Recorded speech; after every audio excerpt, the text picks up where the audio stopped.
Барлықтарыңызға сәлем. Менің каналымның көрермендері, сіздерге бүгін творожный пончиктерді қалай жасау жолын көрсететін боламын. Өте дәмді.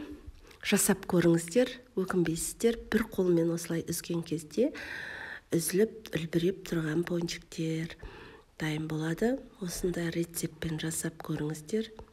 Өте дәмді. Бізге осындай творог керек болады, 2 жұмыртқа, осындай қант керек болады. Егер балаларыңыз творог жемейтін болса, сол кезде осылай творогпен осы пончикті жасап берсеңіздер болады. Негізі менің кішкентай балам творог жемейді, сондықтан да мен көбіне осы пончик жасап беремін.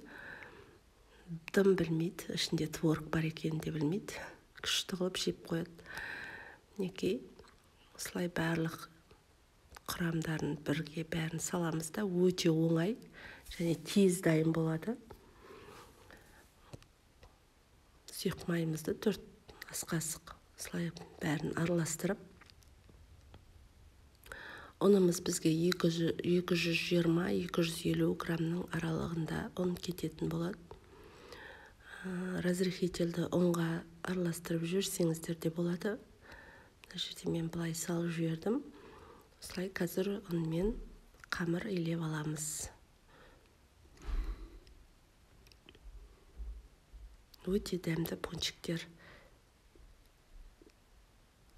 Кейде келіншектер келеміз, шай ішеміз деп қалған кездерде жасай қоятын нағыз таптырмас пончиктер шаймен күшті кетеді. Ал мінекей, қамырымыз дайын. Осыны формаға бүйтіп жайып алып, кішкене 1 сантиметр көлемінде қалыңдықта жайып аламыз да, үстін формамызбен кесіп шығамыз, дөңгелетіп, сөйтіп майға тез-тез қуырып аламыз. Өте тез дайын болады, дәмді болып шығады, үлбіреп. Каналға тіркеліп, лайк басып, қолдап отырыңыздар. Назарларыңызға рахмет. Жасап көріңіздер, өкінбейсіздер, өте дәмді болып шығады. Балаларыңызды қуантуға өте таптырмас пончиктер. Мінекей, пончиктеріміз дайын. Каналға тіркеліп, лайк басуды ұмытпаймыз. Барлықтарыңызға рахмет.